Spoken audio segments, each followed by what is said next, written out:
பதிவு என்னன்னா கர்மா. இந்த கர்மா மனிதர்களுக்குள் எப்படி செயல்படுகிறது என்று நம்ம தெரிந்து கொள்ளலாம். இப்போ ஒரு மனிதனுக்கு ஒரு கஷ்டம் வருது அப்படின்னா எப்படி வருது அப்படின்னா உடலாலும் மனதாலும் செயலாலும் அவர்களுக்கு கர்மா உண்டாகிறது. அது அனுபவிக்கிறதுக்காகவே அந்த கர்மா உண்டாகிறது.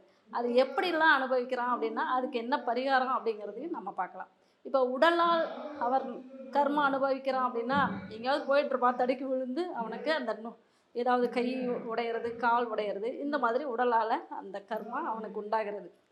அப்படி இருக்கிறவங்க என்ன பரிகாரம் பண்ணணும் அப்படின்னா மருத்துவமனையில் இருக்கிற கை கால் உடைஞ்சவங்களுக்கோ இல்லை மற்றவங்களுக்கோ உதவி செய்கிறது இது ஒரு பரிகாரமாகும். அடுத்து வந்து மனதால் மனதால் எப்படி பாதிக்கப்படுறாங்க அப்படின்னா ஒரு விஷயத்தை போட்டு மனசுக்குள்ளேயே போட்டு புழுங்கி புழுங்கி அவங்க அவஸ்தைப்படுவாங்க. அது வந்து மனதால் அவங்க வந்து கர்மா அவங்க வாங்கியிருக்கிறாங்கன்னு அர்த்தம். அப்போது அந்த மனதுக்குள்ளே ஏற்படுற அந்த கர்மாவுக்கு நாம் என்ன பரிகாரம் செய்யணும்னா மனநோயாளிகளுக்கு உதவி செய்யணும். செயலால் செயலால் இப்போ நாம் வந்து செயலால் எப்படி கர்மா வாங்குகிறோம் அப்படின்னா நாம் ஏதாவது ஒரு செயல் செய்யும்போது நம்ம என்ன பண்ணுறோம்னா பிறரை நாம் வந்து பேசுகிறோம். அதை பேசும்போது அந்த வார்த்தைகள் வந்து அவங்கள புண்படுத்துது இல்லையா? இதுதான் செயலால் நம்ம ஏற்படுத்துகிற கர்மா.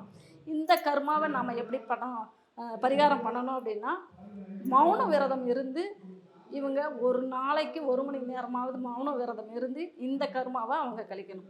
நன்றி, வணக்கம்.